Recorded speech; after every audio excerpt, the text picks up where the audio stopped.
જે રાજકીય પાર્ટીએ ધર્મના ઉદ્દેશ્ય સાથે ધર્મના નામ ઉપર રાજકારણમાં પ્રવેશ કર્યો હતો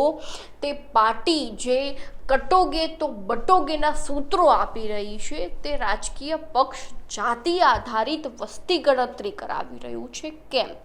તે મુદ્દા અંગે ચર્ચા કરવી છે આજે આ વિડીયોમાં। નમસ્કાર, લાઈટ 24 ન્યૂઝની સાથે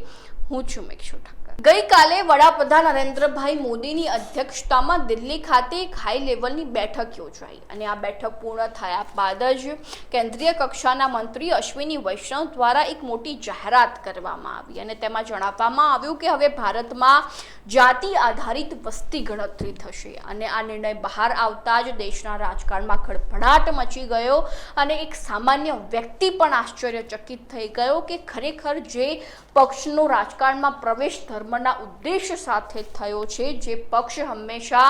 ધર્મના નામ ઉપર ચૂંટણી લડતો આવ્યો છે, તે પક્ષ હવે જાતિ આધારિત વસ્તી ગણતરી કરશે એ પ્રશ્ન ક્યાંક સ્વાભાવિક પણ છે, કારણ કે જે રીતે વાત કરવામાં આવે તો જ્યારે રાજ્યમાં વિધાનસભાની ચૂંટણીઓ આવતી હોય છે તે સમય દરમિયાન તે જ પક્ષના નેતા, તે જ ભારતીય જનતા પાર્ટીના નેતા એવું નિવેદન આપતા હોય છે કે ભાઈ જો બટોગે તો કટોગે, અને આ નિવેદન જે છે તે હંમેશા રાજ્યની વિધાનસભાની ચૂંટણીઓમાં અપાતું હોય છે અને એ નેતાઓ કોંગ્રેસ એટલે કે વિપક્ષનો વિરોધ કરતા હોય છે કે જે કોંગ્રેસ જે છે તે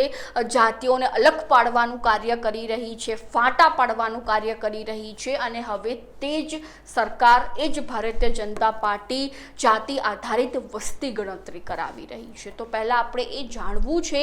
કે ભારતીય જનતા પાર્ટીએ થૂંકેલું ચાટી કેમ લીધું, જે હંમેશા જાતિ આધારિત વસ્તી ગણતરીનો વિરોધ કરતું આવ્યું છે તેને આવી જાહેરાત કેમ કરી। જો પહેલાં તો આપણે સમજી લઈએ કે જો ભારતીય જનતા પાર્ટી જાતિ આધારિત વસ્તી ગણતરી કરાવે છે તો હિન્દી બેલ્ટમાં તો એનો કોઈ ફરક નથી પડવાનો, ઉપરથી તેમનું એક એનાલિસિસ પાક્કું થશે કે ભાઈ આટલી વોટ બેંક જે છે તે લઘુમતીની છે, આટલી વોટ બેંક જે છે તે આદિવાસી સમાજની છે, આટલી વોટ બેંક જે છે તે સ્વર્ણ સમાજની છે, એટલા માટે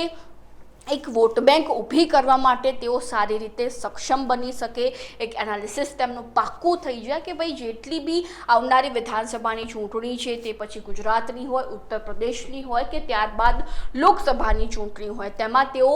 જો જાતિગત આધારિત વસ્તી ગણતરી થઈ હશે, તેમને વોટ બેંકનું એનાલિસિસ પૂરેપૂરું કરેલું હશે તો તેમને ટિકિટની વહેંચણીમાં પણ ખૂબ જ જે છે તે સહાય થઈ શકે છે અને તેમની એક મોટી વોટ બેંક ભારતીય જનતા પાર્ટીની ઊભી થઈ શકે છે અને તેઓ કોંગ્રેસના ગઢમાં ગાબડું પણ પાડી શકે છે, કારણ કે આપણે જોયું છે કે હંમેશાથી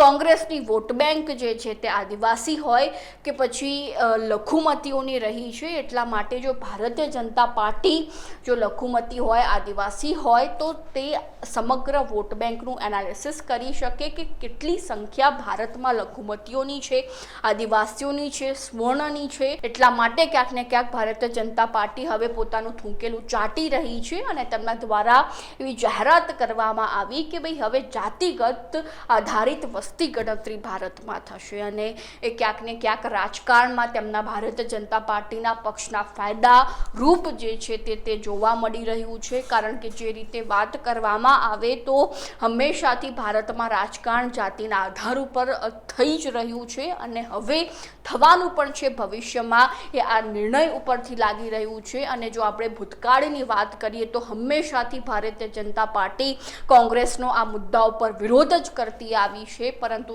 અત્યારે એવો સમય આવી ચૂક્યો છે કે ભારતીય જનતા પાર્ટી હવે